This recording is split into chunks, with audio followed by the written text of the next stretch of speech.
இந்த அரங்கத்துக்கு வந்து எங்களை வாழ்த்த வந்திருக்கும் உங்கள் அனைவருக்கும் என்னுடைய மாலை வணக்கங்கள்.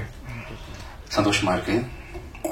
இந்த ஃபங்க்ஷனோட விழா நாயகன் வந்து டைரக்டர் தனாவோட வானம் கட்டலும் படத்தோட ஃபேன்னா அவரோட கேமரா, அவரோட framing, taste, dialogue delivery.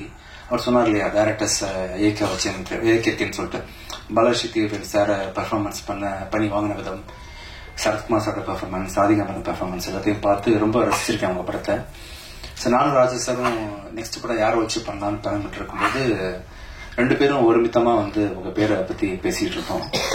From the day first டேல மீட் பண்ணது வந்து இன்னைக்கு வரைக்கும் ஒவ்வொரு நாளும் வந்து ஆஸ் அ டைரக்டர் உங்களை பார்த்து ரொம்ப நிறைய விஷயம் ஆச்சரியமா, 3 படத்துல இவ்வளவு கத்துக்கிட்டீங்க அப்படின்னு சொல்ற மாதிரி ஆச்சரியமா இருக்கு. நிறைய எமோஷன்ஸ் இருக்கு. அதே சமயம் டெக்னிக்கலா கூட ஷார்ட் டிவைட் பண்றது, உங்க டேஸ்ட் எல்லாமே எல்லா விதத்துலயுமே மிக குறுகிய நாட்கள்ல ஒரு பெரிய படத்தை பண்ண முடியுமா அப்படின்னு பாத்தீங்கன்னா ரொம்ப கஷ்டம். ஆனா நிறைய டைம் எடுத்து பண்ணாரு. பட் ஸ்டில் இந்த படத்தோட அவுட்புட்டுக்கு வந்து நீங்க எடுத்துக்கிட்ட நேரம் கம்மி தான் உண்மையிலேயே. ஸோ இன்னும் பெரிய பெரிய படங்கள் உங்களால ஈஸியா ஹேண்டில் பண்ண முடியும். கண்டிப்பா ஃபியூச்சர்ல படம் பண்ணக்கூடிய ப்ரொடியூசர்ஸ் எல்லாரும் தைரியமா பெரிய பெரிய பட்ஜெட் படங்களை இவருக்கு கொடுக்கலாம். அதை டபுள் மடங்கு பட்ஜெட்டா காட்டுவாரு. ரொம்ப நாலேஜ் உள்ள, டெக்னிக்கலி சவுண்டான ஒரு டைரக்டர் தான். சந்தோஷம் தானா? கூடிய சீக்கிரம் இன்னொரு கதையில சந்திப்போம். Maniratnam sir associate. அது மாதிரிதான் இருக்கு படமும். ஆக்சுவலா நல்லா இருக்கு. டயலாக் டெலிவரில இருந்து ஆரம்பிச்சு எல்லாமே அதே மாதிரி தான் இருக்கு. அப்புறம் நீங்க குறுக்க பேசுறதுனால அடுத்ததுக்குள்ள வந்து பேசுறேன். புது மாப்பிள்ள, நீங்க ரொம்ப நைஸ் பர்சன். ஒரு நல்ல தோழமையா பழகக்கூடிய ஒரு நல்ல மனிதர். ரொம்ப ஸ்வீட்டா இருந்துச்சு. நல்ல கம்பெனி எனக்கு அவரு. Nice sir. 2 படமா ஆனா கல்யாணத்துக்கு கூப்பிடல நீங்க. பரவாயில்ல. சந்தோஷம் கூட ஒர்க் பண்ணது சார். நைஸ். அவங்க சொன்ன மாதிரி சார், நீங்க பிடிச்ச அந்த ஸ்டைல் இருக்குல்ல, காமெடி ஸ்டைல், இது வரைக்கும் யாருமே பிடிக்காது. அது நெல்சன் உங்களை தோண்டி எடுத்தாரா, நீங்களா அப்படி வெளியே வந்தீங்களான்னு தெரியல சார். ஆக்சுவலி தோண்டி எடுத்தாரா, செம்மையா பண்ணீங்க. ஆக்சுவலா அந்த டே 1ல இருந்து நீங்க கேரி பண்ற விதம் இருக்குல்ல, இது வரைக்கும் யாருமே இப்படி ஒரு பாடி லாங்குவேஜ் வந்து சினிமாக்காக கம்ப்ளீட்டா மாத்திட்டீங்கல்ல. இன்னொரு பர்சன் தான் நீங்க சினிமாவில் நடிக்கக்கூடிய அந்த கமெடின்றது வந்து ரியல் லைஃப்ல வேற ஒரு ஆள் அப்படின்ற மாதிரி கம்ப்ளீட்டா வேற ஒரு ஜானர்ல நீங்க நல்லா பண்றீங்க சார். சூப்பர். அப்புறம் என்னோட ஃப்ரெண்டு, என்னோட ப்ரொடியூசர் ராஜா சாருக்கு மனமார்ந்த நன்றிகள். பெரிய கதை இந்த சார், ரொம்ப கதை பெருசா இருக்கே, நீங்க பண்ணணுமா, வேணா வேற சின்ன எனக்கு ஏற்ற மாதிரி போயிடலாமான்னு கேட்கும்போது, இல்ல சார் இது பண்ண முடியும், நான் பண்ணி காட்டுறேன் அப்படின்னு சொல்லிட்டு எந்த காம்ப்ரமைஸும் இல்லாம கூடியில் வரும் படத்தை தொடர்ந்து எனக்கு கூட அவர் கூட நான் பயணிச்ச 2வது படம் அது. எந்த காம்ப்ரமைஸும் பண்ணிக்காம ரொம்ப சிறப்பா இன்னைக்கு வரைக்கும் நல்ல படம் வர்றதுக்கு முக்கியமான காரணம் நீங்க அமைச்சிருக்கீங்க சார். ரொம்ப நன்றி. நிறைய படம் ஃபியூச்சர்ல பண்ணணும் நாம. Thank you so much sir. அப்புறம் இந்த படத்தோட ஹீரோயின், நான் ஷாக் ஆயிட்டேன். ஆக்சுவலா உங்களுக்கு இவ்வளவு தமிழ் தெரிஞ்சுதான் நான் ஷூட்டிங் ஸ்பாட்ல நிறைய பேசியிருப்பேன். ரொமான்ஸ் பத்தி நான் டிஸ்கஸ் பண்ணிருக்கலாம் நாம. இப்பதான் தெரியும். Actually is the one which you practice or is the real flow? Real flow. Okay. நல்லா தமிழ் பேசுறீங்க. ரியா, சந்தோஷமா இருக்கு. எனக்கெல்லாம் இன்னொரு லாங்குவேஜ் கத்துக்கிறது ரொம்ப கஷ்டமான விஷயம். இன்னைக்கு நிறைய தெலுங்கு படங்கள் ரிலீஸ் ஆயிட்டு இருக்கு. அந்தரிக்கு நமஸ்காரம் தவிர்த்து எனக்கு தெரியாது. பட் நீங்க தமிழ்ல வந்ததுலேருந்து ஒரு பிரஸ் மீட்டே நீங்க வந்து ஆனர் பண்ற, தமிழ்ல நீங்க டயலாக் டெலிவரி பண்ற அளவுக்கு நல்லா பண்றீங்க. சந்தோஷம். வெரி ஸ்வீட் அண்ட் சிம்பிள் பொண்ணு. இந்த ஹீரோயினுக்கான ஒரு அப்படி இல்லாம ரொம்ப சிம்பிள், இமீடியட்டா கூப்பிட்டா கூட மேக்கப் இல்லாம கூட சம்டைம்ஸ் வந்து டைமுக்காக ஹானர் பண்ணி வந்து இங்க கூட ஒரு சகஜமா பழகின ஒரு ரியா சுமன் வந்து ஒண்டர்ஃபுல் ஆர்டிஸ்ட். இன்னும் நிறைய படங்கள் வந்து நீங்க ஃபியூச்சர்ல தமிழ்ல பண்ணுவீங்க. அடுத்தது வந்து Tamil sir, Taanakkaran director Tamil sir வந்து இஸ் ஒண்டர்ஃபுல் ஆர்டிஸ்ட். ஓகே, ரொம்ப சந்தோஷமா இருக்கு. ஒரே படத்துல வந்து 3 directors, Gautham Menon sir, Tamil sir and Dhana 3 பேர் கூட ஒர்க் பண்ணது. தானக்காரன் சார், தமிழ் சார் வந்து ரொம்ப அருமையா, ரொம்ப இயல்பான நடிப்புன்னு தெரியாத அளவுக்கு ரொம்ப இயல்பா பர்ஃபார்ம் கூடிய ஒரு நல்ல ஒரு artist. Nice working with you sir. சந்தோஷம் சார். அடுத்தது தேக் Prasanna sir, thank you so much sir. நல்லா பண்றீங்க. ஆக்சுவலா நம்மள அந்த சொன்ன ஒரு படம் உங்களுக்கு காவி வேஷ்டி கட்டு நடிச்சிருக்கீங்களா ஒரு படம் என்ன படம் சார் அது? நான் ரயில்வே ஸ்டேஷன்ல சண்டை போடுவீங்களா நிறைய பேர், நெஞ்சம் வேண்டும். அந்த சீன் அடிக்கடி பார்த்திருக்கேன் நான். Wonderful performer. அந்த சீன் பார்க்கும்போது வயசானவர் போல் இருக்கு இவரு அப்படின்ற மாதிரி நினைச்சிட்டு இருந்தேன். ஐ திங்க் பிஃபோர் 4 years வந்த படம் சார். ஆக்சுவலா 4 years அப்பவே அது ரொம்ப சின்ன வயசு நீங்க ஆக்சுவலி. பட் அந்த டைம்ல நீங்க வந்து உங்களை கேரி பண்ணிருந்த விதம் இருக்குல்ல, இப்ப நேரில் பார்க்கும்போது ரொம்ப சின்ன ஆள் தானே இவர் அப்படின்ற மாதிரி ஐ மீன் வயசு வரல. ஸோ நான் ரொம்ப அருமையாக கேரி பண்றீங்க. டயலாக் டெலிவரி, நீங்க பேசுற தமிழ் ப்ரொனன்சியேஷன் எல்லாமே நல்லா இருக்கு. ஸோ இன்னைக்கு விழா நாயகர்கள் இன்னொருத்தவங்க வந்து விவேக் மெர்வின். அவங்களோட இசையோட தீவிரமான ஃபேன் தான். புகழ் படத்துல நீங்க பண்ண சாங், அந்த சாங்ல இருந்து உங்களோட ஒர்க், நீங்க இன்ஃபேக்ட் நீங்க 2 பேரும் நல்ல ஆக்டர்ஸ் கூட. நான் ஒரு ஆல்பம் சாங்ஸ் விஷுவல்ஸ் எல்லாம் பார்த்துருக்கிறேன். ரொம்ப நல்லா கேரி பண்றீங்க உங்களை. நீங்க வந்து ரொம்ப அருமையான ஆல்பம். அவங்க ரீசெண்டா கூட நான் ரிலீஸ் பண்ணல ஒரு ஆல்பம் ஒன்று, ரொம்ப ஒண்டர்ஃபுல்லா பெர்ஃபார்ம் பண்ணிருந்தீங்க. ஸோ கண்டிப்பா நீங்களும் வந்து ஃபியூச்சர்ல ஒரு ஆக்டரா வர்றதுக்கான அத்தனை வாய்ப்புகள் இருக்கு, பண்ணலாம். சின்ன கிசு மட்டும் ஏதாவது நீங்க கிரியேட் பண்ணி விட்டுட்டீங்கன்னா யார் கூடயாவது கூடிய சீக்கிரம் வந்து பேசப்படுவீங்க. நல்லா பண்றீங்க, நல்ல ஒண்டர்ஃபுல் பெர்ஃபார்மன்ஸ், நல்ல டியூன், நல்ல சென்ஸ், நல்ல காம்பினேஷன். ஸோ 2 பேரும் சேர்ந்து ஒருத்தராலே நிறைய லைஃப்ல ஜெயிக்க முடிய வாய்ப்புகள் இருக்கும்போது 2 பேரும் சேர்ந்து இருக்கும்போது எவ்வளவு வாய்ப்புகள் இருப்பாங்க சக்சஸ் பண்றதுக்கு. கண்டிப்பா உங்க காம்பினேஷன்ல வந்து யூ வில் டூ ஒண்டர்ஸ், நம்பிக்கை இருக்கு. அப்புறம் முரளி சார், என்ன வச்சு நீங்க வந்து ஃபைட் ஹேண்டில் பண்றது ரொம்ப கஷ்டம் தான். அண்ட் இன்ஃபேக்ட் ஆக்சிடென்ட்க்கு அப்புறமா நான் பண்ணேன். ஸோ இந்த பக்கம் முகம்லாம் ரொம்ப சாஃப்டா இருந்துச்சு, பிளேட் நிறைய இருந்துச்சு. ஸோ ஃபைட்ல தெரியாம எங்கேயாவது பட்டா கூட உள்ள பிரச்சனைன்ற மாதிரி ஒரு கிரிட்டிக்கல் பொசிஷன்ல என்ன ஒப்படைச்சேன் சார் கிட்ட. ரொம்ப பூ போல பாத்துட்டீங்க சார், தேங்க்யூ. நல்ல ஒண்டர்ஃபுல் ஃபைட் மாஸ்டர். இந்த படம் பார்க்கும்போது தெரியவே தெரியாது, நான் சொல்றதுக்கெல்லாம் ரொம்ப மிருகத்தனமா இருக்கும் இந்த ஃபைட்லாம். நீங்க பண்ணது அவுட்புட் பார்த்தேன் சார், ஒண்டர்ஃபுல். ரொம்ப நல்லா பொறுமையா ஹேண்டில் பண்ணீங்க sir. Thank you so much, nice sir. Thank you sir. Next படத்துல ஒர்க் பண்ணுவோம் நாம. அடுத்தது வந்து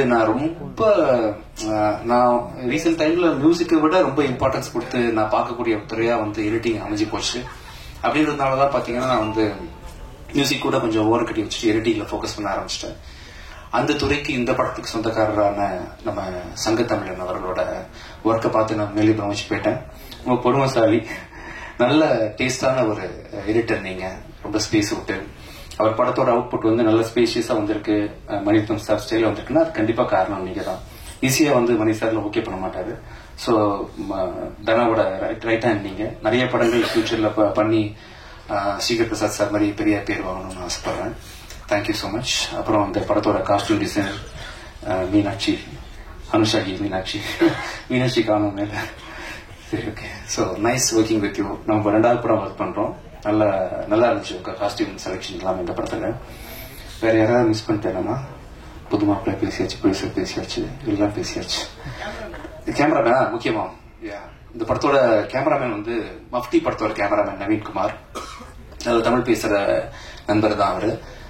ரொம்ப சந்தோஷமா இருக்கு அவரை இந்த படத்துல வந்து அறிமுகப்படுத்துறது தமிழுக்கு. என்னோட அர்த்தப்புறமா அவர் தான் கேமரா பண்றாரு. கண்டிப்பா தமிழுக்கு வந்து ஒரு முக்கியமான file Santosh Sivan sir, PC Sriram சாரோட வரிசையில வந்து கண்டிப்பா நவீன்குமார் பெரிய கேமராமேனா தமிழ்ல பேசப்படுவார். இந்த படத்துல கேமரா ஒர்க் ரொம்ப பெருசா பேசப்படும். ஸோ இந்த டீம் ஃபுல்லா இங்க இதயம் அடியிலிருந்து பெரிய மனமான நன்றிகள் தெரிவிச்சுக்கிறோம் உங்களுக்கு இங்க வந்ததுக்காக. Thank you so much. நீங்க ஃபர்ஸ்ட் டைம் பார்க்கும்போது டீசர் சரியா பிளே ஆகல, இப்ப சரியாயிடுச்சா ஷூஸ்? இப்ப நீங்க இந்த நிகழ்ச்சி முடியும் போது ஒருத்தர் டீசர் நீங்க அவசியம் பார்க்கணும். நன்றி, தேங்க்யூ. ஒர்க் பண்ணது வந்து நெல்சன் நிறைய டைம் சொல்லியிருக்காரு. நீங்க அவர் கூட எப்படி ஒர்க் பண்ணீங்க, எனக்கு அது தெரிஞ்சுக்கணும்னு ஆசை, சொல்லுங்களேன். சார் கூட இதான் ஃபர்ஸ்ட் படம் எனக்கு. ஸோ நான் தான் கொஞ்சம் நர்வஸா இருந்தேன்.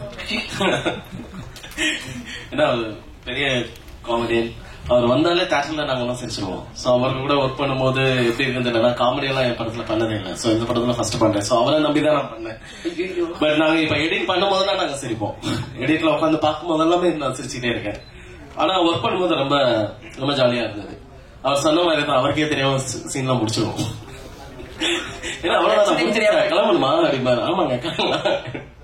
சோ அவர் வந்து ரொம்ப கஷ்டப்படாம ஈஸியா ஆனா ரொம்ப நல்லா பண்ண படம் ஹிட்லர்னு நான் நம்புறேன். கிங்ஸ்லி, நீங்க ஏதாவது பேசணும்னு நினைக்கிறீங்களா? கொடுங்க மேடம்.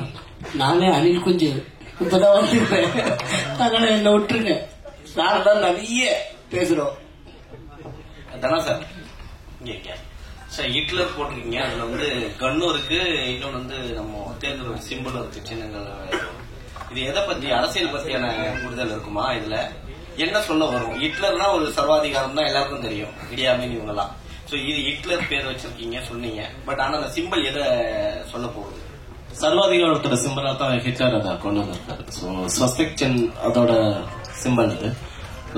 ஹிட்லரோட கொடியில இடம்பெற்ற ஒரு முக்கியமான இது. ஸோ ஹிட்லருங்கிற நேம் எப்படி ஒரு இருக்கோ, சோ அதனால அந்த சிம்பிளை நாங்க கொண்டு வரோம். ஒரு சர்வாதிகாரத்தோட அடையாளமா மட்டும் கொண்டு வரோம். வேற எதுவும் இந்த இதுல வேற எந்த இதுவும் கிடையாது. ஹிட்லர் நீங்க மனசுல வச்சுட்டு அந்த இதை பார்த்தா மட்டும் போதும் நினைக்கிறேன். நீங்க சாஃப்டான கேரக்டர் விஜய் ஆண்டனி சார். ஆக்சுவலா பாத்தீங்கன்னா நீங்க சிம்பிளா வேற வந்திருக்காரு, செருப்பு கூட போடல. அவரை எப்படி சூஸ் பண்ணீங்க? சாஃப்ட்வேர் நினைச்சிட்டு இருக்கீங்க நீங்க? இல்ல சார், நீங்க ஸ்டண்ட் கிட்ட சொல்லும் போதே தெரிஞ்சது எனக்கு நிறைய பிளேட் இருக்குது, அதனால பாத்துன்னு சொல்லும் போது ரொம்ப சாஃப்ட் ஆயிட்டீங்க. சரி, ஆக்சுவலா நிறைய பிளேட்ஸ் இருக்கிறதுனால கொஞ்சம் சாஃப்டா ஹேண்டில் பண்ண சொன்னேன். நம்ம சாஃப்டா ஆடா தெரியல, நீங்க நம்மளே சொல்லக்கூடாது. ஹீரோயின் கிட்ட கேட்கலாம். What do you think about me? Am I soft? You have to see the movie to see more shades of sir. I also got shocked. படத்தை பார்த்தா என்னோட மரட்டு பணம் வெளியே தெரியும். இன்னும் சொல்லவே இல்லையே உங்களை பத்தி. இல்ல, நான் விஜயானி சார் சூஸ் பண்ணல, விஜயானி சார் தான் என்ன சூஸ் பண்ணாரு. ஒரு படம் பண்ணுவாங்க கூப்பிட்டாரு, கதை ஏதாவது இருக்குன்னு தான் சொல்லுங்க அப்படின்னாரு. நான் இந்த ஹிட்லரோட கதை தான் நான் முதல்ல எழுதின கதை, நான் படமா பண்ணணும்னு நினைச்சது அது. ஆனா அதை விட்டுட்டு அதுக்கப்புறம் நான் படையலை பண்ணேன். சோ இந்த கதை சாருக்கு சரியா இருக்கும்னு நான் நம்பினேன். சோ நான் போய் சொன்னேன், அவருக்கும் பிடிச்சிருந்தது, அப்படி தொடங்கப்பட்டது. விஜயானி சார், இது உங்களுக்கு கொஸ்டின் இங்க இருக்கு. இது பர்சனலான கொஸ்டினா தான் விட்டுருங்க, வேணாம் சரிங்களா? நீங்க செருப்பு போடாத காரணம் என்ன ரகசியம் இருக்கா? இல்ல அப்படி ஒண்ணு இல்ல, திடீர்னு மனசுக்கு தோணுச்சு. இதையும் பெருசா யோசிக்கிறது இல்ல. திடீர்னு ஒரு நாள் ஸ்டாப் பண்ணு தோணுச்சு, ஸ்டாப் பண்ணிட்டேன். திடீர்னு ஆரம்பிக்கணும்னா ஆரம்பிச்சிடலாம். இப்போ ஒரு விஷயம் சொன்னீங்க, ஜீரோ நைட்ல பேசும்போது ஒரு வேவ் லைன் ஒர்க் ஆகலன்னு சொல்லிட்டு அவங்க கம்யூனிகேஷனுக்காக நீங்க விட்டீங்க. மத்த ஹீரோயின் எப்படி சார்? என்ன சொல்றது, நான் பண்ற படங்கள்லாம் சீரியஸான படங்கள்னால நமக்கு ரொமான்டிக்கான போர்ஷன்ஸ் நிறைய படத்துல வரதில்லை. பெரிய இலக்கு ஒண்ணு சூஸ் பண்ணிட்டு அதை சால்வ் பண்ற நோக்கத்துல எல்லா கதைகளுமே அமைதுன்றதுனால இந்த படத்துலயும் பாத்தீங்கன்னா டேரக்டர் பெரிய ரெஸ்பான்சிபிலிட்டி கொடுத்துறாரு. எல்லா படமே கொஞ்சம் ஆக்ஷன் மோட்லயும் சீரியஸா ஹீரோ இருக்க வேண்டிய சூழ்நிலை கொஞ்சம் இதுல நம்ம ட்ரை பண்ணிருக்கோம். ஆக்சுவலா என்ன சொன்னேன்னா, உங்களுக்கு தமிழ் தெரிஞ்சிருந்தா இன்னும் நிறைய பேசியிருப்பேனே ஷூட்டிங் ஸ்பாட்ல, அது மாதிரி ட்ரை பண்ணிருக்கோமே அப்படின்னா.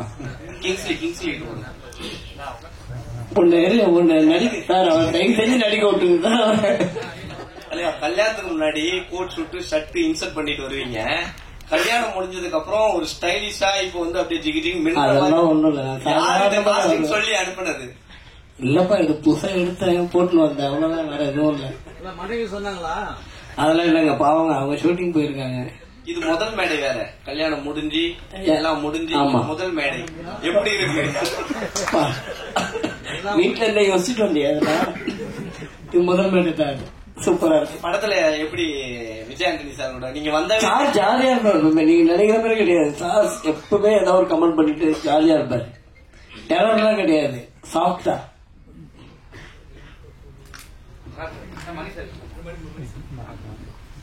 ஹிட்லர் ஒரு பெரிய சர்வாதிகாரிங்கிறது எல்லாருக்குமே ஊருக்கே உலகத்துக்கே தெரியும். அவருடைய ஸ்வஸ்திகா சின்னம் இருக்கு பாருங்க, அதை நீங்க குறிப்பிட்டிருக்கீங்க. அது ஒரு மத குறியீடு. அது மட்டும் இல்ல, அவர் அடிக்கடி காளியை பத்தி புகழ்ந்து பேசுவாரு. காளி இல்லாம என்னால இருக்க முடியாது, காளியினுடைய குற்றப்பாடு அப்படின்னு சொல்லக்கூடியவர். ஆக ஒரு மதத்தினுடைய பிரதிநிதியாக ஹிட்லர் காட்டுறீங்க. நாங்க அப்படி எதுவும் காட்டவும் இல்லை, அந்த மாதிரி ப்ரொஜெக்ட் பண்ண வேண்டிய தேவை இந்த படத்துக்கும் இல்லைன்றதுனால நீங்க ஹிட்லரை ஒரு சர்வாதிகார ஒரு இதுவா மட்டும் பார்த்தா போதும்னு தோணுது. மற்றபடி இதுக்கு வேற எந்த மத அடையாளமோ இதுவோ எதுவுமே கிடையாது. முக்கியமா ஹிட்லர் குறிப்பிடவும் இல்லை. ஹிட்லருங்கிறது நான் முன்னாடியே சொன்ன மாதிரி அது ஒரு படிமம், அவ்வளவுதான். இல்ல, அந்த படிமத்தை கதாநாயகனை உயர்த்தி காட்டுற ஒரு தமிழ் சினிமாவில் நீங்க இது ஹிட்லர் கதாநாயகன் சொல்லுதுன்னு நீங்க சொல்ல முடியாது. நான் இந்த படத்தினுடைய தலைப்பை வச்சு நான் சொல்றேன். படத்தோட தலைப்பு வில்லனுக்குண்டான தலைப்பாவும் இருக்கலாம் இல்லையா? ஓ, அப்படின்னா கதையினுடைய நாயகன் எதிர்நாயகனா? கதையினோட நாயகனை மட்டுமே தலைப்பா வைக்கணும்னு இல்லையே சார். டைரக்ட் சார், அதாவது ஆரம்பத்துல ட்ரெய்லர் என்ன போட்டீங்கன்னாக்கா, நாம என்ன ஆயுதம் எடுக்கிறோங்கிறத எதிரிகள் தீர்மானிக்கிறான்னு சொல்லி, அது மாவோடைய வாசகம். ஹிட்லர் மாவோ ரெண்டும் ஆப்போசிட்டா இருக்கு. இல்ல, எனக்கு அதுதான் புரியல. நீங்க அதுல கருத்தை எடுத்துக்கணும் தான் நான் நினைக்கிறேன். அது அதோட யார் சொன்னா அவர் சொன்னதுல ஏதாவது குறியீடா இருக்கா அப்படின்னு போனா கிடையாது. இந்த படத்துக்கு அந்த வரி ரொம்ப முக்கியமான வரி. ஒரு போராட்டம் அப்படிங்கறத வந்து நம்ம எந்த விதமா போராடம் அப்படிங்கறத வந்து நம்மளோட எதிரி தீர்மானிக்கிறாங்கிற ஒரு மாவோட அந்த வரிகள் வந்து ரொம்ப முக்கியமான வரிகளா நான் நம்புறேன். இத வந்து அதனால இதை நம்ம கொண்டு வரோம். ஹிட்லருங்கிறத வந்து ஒரு சர்வாதிகாரத்தோட ஒரு அடையாளம். ஒரு ஒரு மனிதன் ஒரு சர்வாதிகாரத்தை அடைஞ்சிடக்கூடாது, ஒரு ஹிட்லரா ஆயிடக்கூடாது அப்படின்ற ஒரு முனைப்பு தான் இந்த படம். சார் இப்ப வர்ற படங்கள்லாம் வந்து துப்பாக்கியில அடிக்கடி துப்பாக்கியில சுட்டுறானுங்க. அது மாதிரி துப்பாக்கி போட்டு ரத்தத்தை வச்சிருக்கீங்க, சுட்டு தள்ளுறீங்களா? துப்பாக்கியால ரத்தம் வந்துருது சார். அதான் அது ஏன் எல்லாருமே அது மாதிரி யூஸ் பண்றீங்கல்ல? ஏன்னா இதுல ரத்தம் இருக்கு இந்த படத்துல. சார் இல்ல சார், உங்களுடைய ப்ரீவியஸ் படமாகட்டும் இந்த படமாகட்டும் அது எக்ஸப்ஷனலி வெல் மேட் ஃபிலிம். இந்த படத்துல நீங்க தான் யூ ரிட்டன் தி ஸ்டோரி அப்படிங்கிறதுனால கேட்கிறேன். What was the spark that led you to write the story? Is it based on a real life incident? Something must have got you to think about this, இல்லையா? ரெண்டு விதமா நம்ம வந்து கதைகள் எழுதுவோம் நான் தோணுது என்ன பொறுத்த வரைக்கும். ஒண்ணு, நம்ம வந்து சில படங்கள் பார்ப்போம், நம்ம ரொம்ப பிடிச்ச படங்கள் இருக்கும், அந்த பிடிச்ச படங்களை ரெஃபரன்ஸா வச்சுட்டு நம்ம ஒரு கதை யோசிப்போம். ரெண்டாவது, நம்ம வாழ்க்கையில நடந்த சம்பவங்கள் ஏதாவது ஒண்ணு நம்ம பாதிச்சதை வச்சு கதை எழுதுவோம். எல்லாருக்குமே இது அந்த முதல் கருங்கிறது இந்த ரெண்டு இடத்துல இருந்து ஒண்ணுதான் கிடைக்குது. நான் என்னோட ஒரு நாள் பயணத்துல எனக்கு ஒரு எக்ஸ்பீரியன்ஸ் இருந்தது, அதை பேஸ் பண்ணி யோசிக்கும் போது இப்படி ஒரு கதை வந்து இது வந்து ரியல் லைஃப் இன்சிடென்ட்ஸ்ல இருந்தே வருதுன்னு சொல்லலாம். ஹிட்லர் வந்து ஜெர்மன்காரன் இல்ல, அது ஹிட்லர் வந்து ஜெர்மன்காரன் இல்ல, அது வேற ஒரு நாட்டினுடைய பிரஜையான ஆஸ்திரியா. ஆனா அவர் வந்து இந்த ஜெர்மன் மக்களை வந்து முன்னேற்றுவதற்காக எடுத்துக்கொண்ட முயற்சிகள் தான் இந்த சண்டைகள். அது மாதிரி இந்த கதாநாயகன் வேறொரு தரப்புல இருந்து வந்தவரா இல்ல ஒரிஜினலாகவே அந்த கதாபாத்திரத்துக்கு உரியவரா? இந்த ஹிட்லருக்கும் கதாநாயகனுக்கும் சம்பந்தம் இல்லை சார். ஹிட்லருக்கும் வில்லனுக்கு தான் சார் சம்பந்தம் இருக்கு. ஹிட்லர் வில்லன் சொல்றீங்க, வில்லன் சொல்லிட்டு அதுக்கு பிறகு அது வந்து ரெண்டுக்கும் ஒரே தலைப்பு தான் அப்படிங்க. இல்ல, எனக்கு கேள்வி புரியல. ரெண்டு தலைப்பும் ஒரே தலைப்புன்னு எனக்கு புரியல சார். ஒரு படத்தோட தலைப்புங்கிறது கதாநாயகனை மையப்படுத்தி இருக்கலாம், கதையோட கருவை மையப்படுத்தி இருக்கலாம், சரிங்களா? நான் இந்த படத்தோட கருவை மையப்படுத்தி இந்த ஹிட்லருங்கிற டைட்டில் வச்சிருக்கேன், கதாநாயகனை மையப்படுத்தி இல்லை.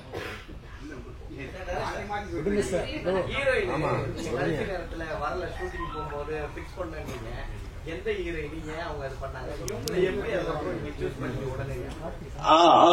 படத்துல நடிக்காதவங்களை பத்தி நம்ம பேசி அதை ஒரு இது பண்ண வேணாம். அவங்க உண்மையிலேயே இந்த படத்துல ரொம்ப இன்வால்மெண்டோட ஒரு ஹீரோயின் இருந்தாங்க. பட் அவங்க பர்சனல் ரீசனால அவங்களால வர முடியல. அவங்க ஃபேமிலியில ஒருத்தருக்கு வந்து ரொம்ப சீரியஸா இருந்ததுனால அவங்க கூட வந்து பாத்துக்க வேண்டியதாயிருச்சு, அதனால அந்த போனாங்க. 2 நாள்ல எங்களுக்கு வந்து ஒரு ஹீரோயின் கண்டிப்பா வேணும், அதுவும் என்னோட கேரக்டருக்கு ஏற்ற மாதிரி வேணும். விஜயானி சாருக்கு ஆப்டாவும் கரெக்டாவும் இருக்கணும். சோ அதுல நிறைய 2 நாள்ல உட்காந்து கிட்டத்தட்ட 40 மேல தலையை பிச்சுட்டு யாரு இருக்காங்கன்னு பார்த்து அப்படி ஒரு இதுல ஒரு போட்டோஸ் பார்த்தோம். அந்த போட்டோஸ் பார்க்கும்போது எனக்கு அது வந்து மோஸ்ட்லி என்னோட கேரக்டர் ஆப்டா இருக்க மாதிரி தெரிஞ்சது. அப்புறம் அவங்க என்ன படங்கள் பண்ணிருக்காங்கன்னு பார்த்தோம். சீரன் ஒரு படம் மன்மதுரையில இருந்தாங்க. அவங்க ஒரு விதத்துல ஒரு பூமிகாவோட ஒரு சாயல் இருந்தது. எனக்கு பூமிகா அவங்க எனக்கு ரொம்ப பிடிக்கும். ரொம்ப நல்ல ஆக்ட்ரஸ் அவங்க. அவங்ககிட்ட ஒரு பாந்தம் இருக்கும். சோ அதே மாதிரி என்னோட ஹீரோயினுக்கு வந்து ஒரு ஜாலியான ஒரு பொண்ணு மட்டும் இல்ல, அவளுக்குள்ள ஒரு பெயின் இருக்கு, அவளுக்கு ஒரு எக்ஸ்பெக்டேஷன் இருக்கு லைஃப்ல. ஒவ்வொரு தடவையும் தோத்து வந்து நிக்கிற ஒரு பொண்ணு அவ. சோ அந்த பெயினை தாங்குற ஒரு முகம் வேணும்னு தோணுச்சு. சோ அது ரியாசமான அவங்களுக்கு இருக்குன்னு நான் நம்பினேன். சோ அப்படி உள்ள வந்தாங்க.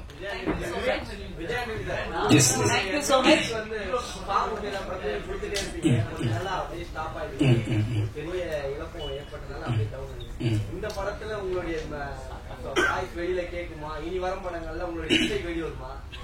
ஆக்சுவலா நெக்ஸ்ட் இயர் 2-3 படம் மியூசிக் பண்ணலான் இருக்கேன். இந்த படத்துல நான் பாடிட்டேனா இல்லையான்னு சஸ்பென்ஸ் வச்சிருக்காங்க. சஸ்பென்ஸா விட்டுலாமா? நான் பாடிக்கின்ற சஸ்பென்ஸா வச்சிருக்கலாம். ஓகே, நான் பாடிக்கின்ற சஸ்பென்ஸா இருக்கும். அப்படியே தெரிஞ்சா உங்களுக்கு மட்டும் தெரியட்டும், வேற யாருக்கும் தெரியக்கூடாது. ஓகே, நம்ம உங்களுக்கு மட்டும் வச்சுக்கலாம். ஃபியூச்சர்ல சொல்லிக்கலாம். இந்த ஒரு பாட்டு பாடிக்கலாம். ஹிட்லர் படத்தின் பத்திரிகை